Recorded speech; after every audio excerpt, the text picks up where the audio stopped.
যখন তোমরা কথা বলবে তখন তোমরা সরল সোজা সত্য কথা বলবে, অন্যায়ভাবে কথা বলবে না। এটা যে আল্লাহ তাআলা কোরআন পাকে বলেছেন যে ওয়াইজা কুলতুম ফাদিলু, যখন তোমরা বলবে তখন ন্যায়সঙ্গতভাবে কথা বলবে, তাহলে কথার মধ্যে কোনো পক্ষপাতিত্ব করা যাবে না।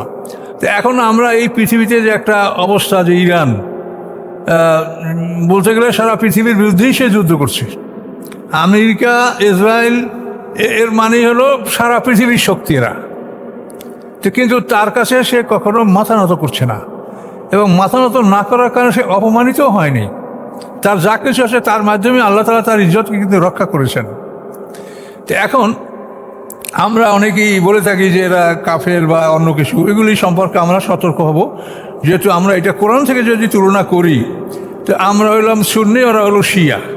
কিন্তু আমি কিন্তু শিয়া সুন্নি বলতে রাজি না। আমার কথা হলো আল্লাহ বলছেন ইন্নাদ্দিন ইনদাল্লাহিল ইসলাম।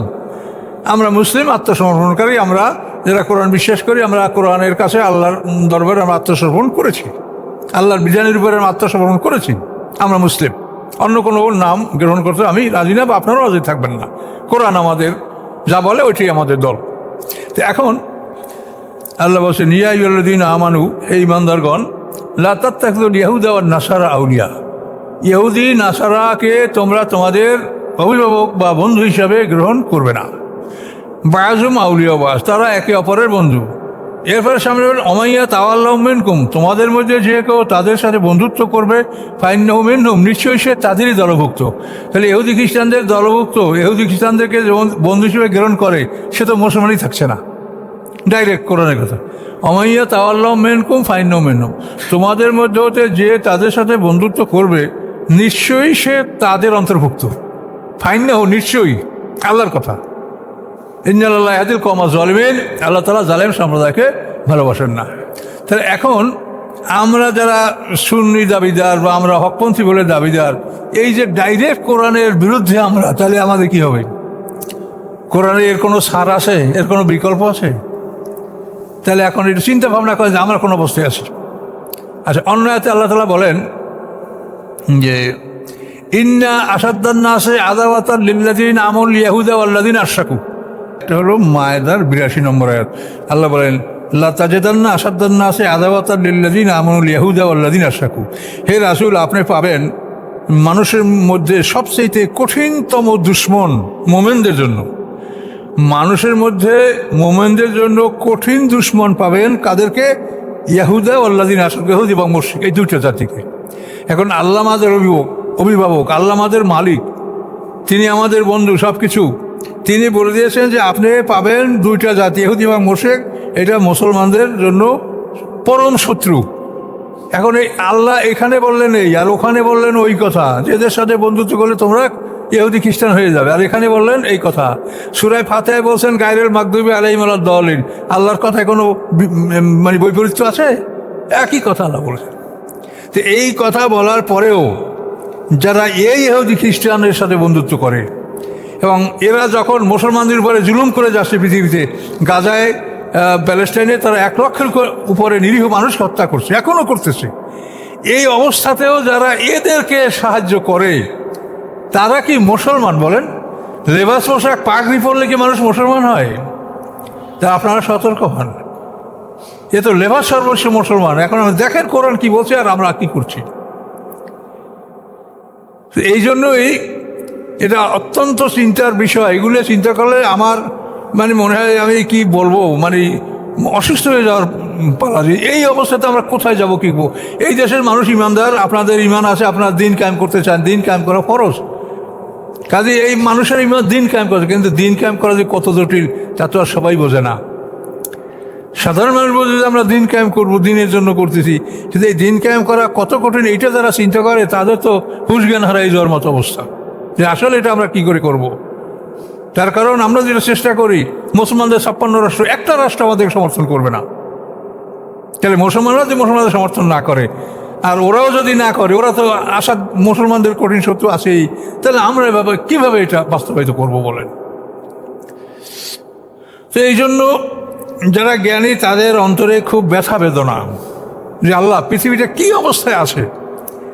তো এগুলি প্রত্যেকটা আয়াতে আপনি দেখেন, কোরআনে যেটা আল্লাহ তাআলা বলছেন, ফাম্মান তাগা ওয়া আসারাল হায়াতুদ দুনিয়া ফাইনাল জাহিমি হাল মাওয়া, যারা বিদ্রোহ করে, দুনিয়ার জীবনকে যারা প্রাধান্য দেয়, ফাইনাল জাহিমি হাল মাওয়া, জাহান্নাম জাহিম তার ঠিকানা। জাহিম হলো 6 নম্বর দুজক, জাহান্নাম, হুতমা, লাজা, সাকার, সাইর, জাহিম, হাবিয়া। জাহিম হলো 6 নম্বর দুজক। তাহলে দুনিয়াকে যারা দুনিয়াকে প্রাধান্য যদি নাই দেয়, তাহলে এই ইহুদি খ্রিস্টানকে এই মুমূর্ষ সময় যখন তারা সারা পৃথিবীর মুসলমানদেরকে মেরে বেড়াচ্ছে, তখন তাদেরকে সাহায্য করছে এরা। এটা মিডিয়াও এখন এসে গেছে। এখন দেখেন, এই হলো আমরা সুন্নিদের অবস্থা। এখন আমি সুন্নি বললে কি ভেস্তে যাইতে পারবো? ভেস্তে যাইতে হলে কোরআনের সাথে আমার জীবনের মিল থাকতে হবে। তাহলে এখন এই জন্য সর্বশেষ একটা আশার আলো কোরআনে আছে, সেটা হলো এই সূরা মায়েদার মধ্যে, ইয়া আইয়ুহাল্লাযীনা আমানু আলাইকুম আনফুসাকুম লা ইয়াদুররুকুম মান দাল্লা ইযা হাদাইতুম। এই আয়াত, হে ঈমানদারগণ, তোমরা নিজেদেরকে রক্ষা করো, আত্মরক্ষা করো।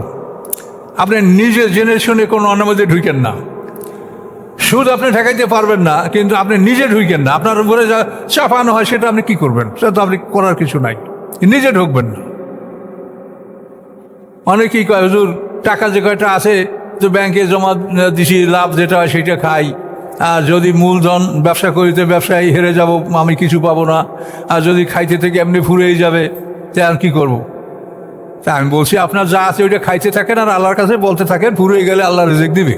কিন্তু আপনি সুদ খাইয়েন না, সুদের কারবারে ঢুকেন না। আপনারা শহরের মানুষ, অধিকাংশ মানুষ আপনারা ধনী চাকরিজীবী, কাজে এটা আপনাদের সবারই এই সমস্যাটা আছে যে চাকরি করার পরে যে টাকাটা পাই এটা ব্যাংকে রাখে তার ইন্টারেস্টটা খাবো, আর মূল টাকাটা থাকবে। এইটা করলে আপনি মানে মহাবিপদে পড়বেন। কারণ সুদ হলো, যত পাপ আছে এই সমস্ত পাপের মধ্যে শ্রেষ্ঠ পাপ হচ্ছে সুদ। তো এই জন্য এই সমস্ত ব্যাপারে নিজেকে রক্ষা করেন। আপনি যতখানি সম্ভব নিজে আপনি ওর মধ্যে ঢুকেন না, অন্যের মধ্যে নিজে ঢুকবেন না। এরপরে আপনি নিজেকে যদি সামলে রাখেন, আল্লাহ বলেন লা ইয়াদুররুকুম মান দাল্লা ইযা হাদাইতুম, যখন তোমরা নিজেরা হেদায়েতের মধ্যে থাকবে, তখন যারা বিপদগামী তারা তোমাদের ক্ষতি করতে পারবে না। এটা একেবারে হলো সর্বশেষ আয়াত, যে আমরা অনুভব এখন আমাদের পৃথিবীতে এখন আসলে সেই অবস্থা এখন।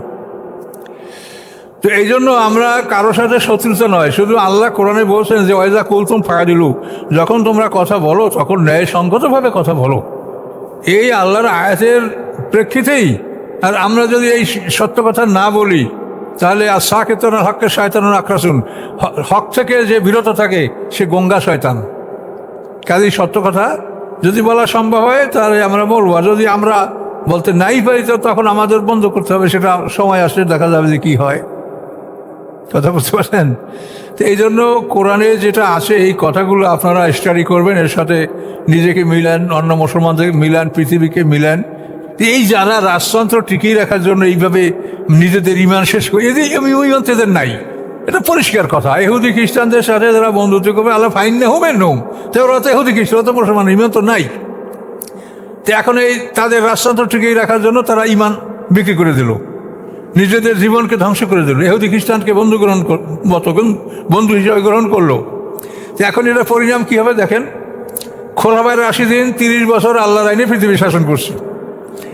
এদের পরে উমাইয়ারা আসলো, তারা 92 বছর পৃথিবী শাসন করছে। উমাইয়াদের পরে আব্বাসীরা আসলো, তারা 524 বছর পৃথিবী শাসন করছে।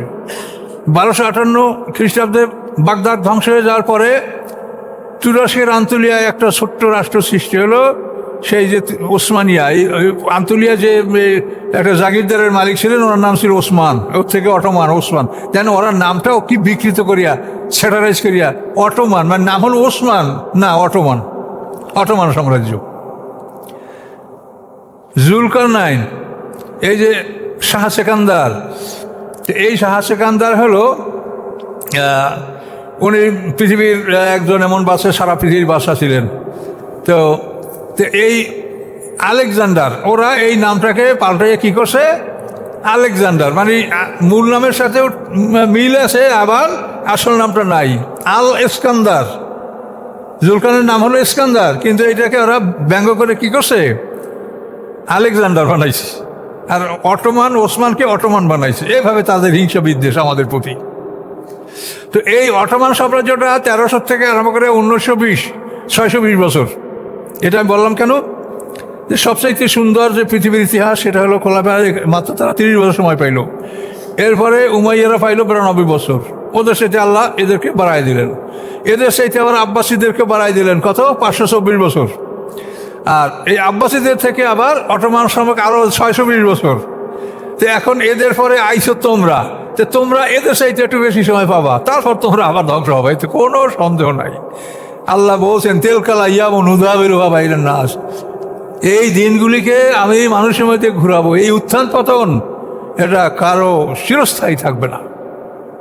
কাজে এদের এটা জানা উচিত, ইতিহাস থেকে শিক্ষা গ্রহণ করা উচিত যে কেউ টেকে নেই, আমরাও টেকবো না। তা আমরা ইমান হারা হইয়া কবরে যায় কী হবে আমাদের? এই ইমান তো একেবারেই নাই। কেমনে থাকে? কোরআনের খেলাপ করলে ইমান থাকে?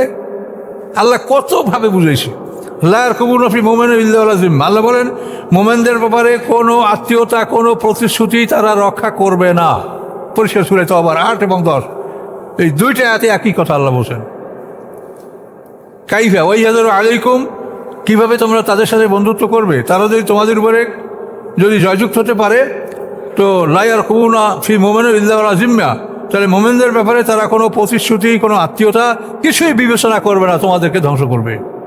এই সব কথা কোরআনে বলার পরেও এরা ইহুদি খ্রিস্টানদের আশ্রয়ে নিজেদের রাজতন্ত্র কায়েম রাখে।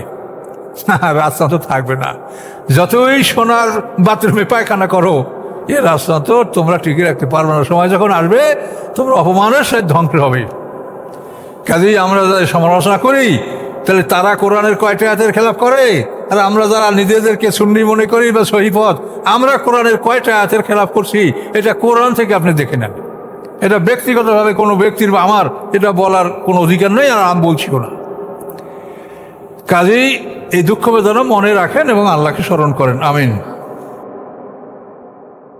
আস্তাগফিরুল্লাহি লা ইলাহা ইল্লা হুয়াল হাইয়ুল কাইয়্যুম ওয়া আতুবু ইলাইহি, লা হাওলা ওয়া লা কুওয়াতা ইল্লা বিল্লাহ। اللهم صل على محمد وعلى آل محمد كما صليت على إبراهيم وعلى آل إبراهيم إنك حميد مجيد. اللهم بارك على محمد وعلى آل محمد كما باركت على إبراهيم وعلى آل إبراهيم إنك حميد مجيد. اللهم آمين. ربنا عليك توكلنا وإليك نبنا وإليك المصير. ربنا لا تجعلنا فتنة للذين كفروا واغفر لنا ربنا إنك أنت العزيز الحكيم. ربنا لا تزغ قلوبنا بعد إذ هديتنا وهب لنا من لدنك رحمة إنك أنت الوهاب. سبحان ربك رب العزة عما يصفون، وسلام على المرسلين، الحمد لله رب العالمين. السلام عليكم.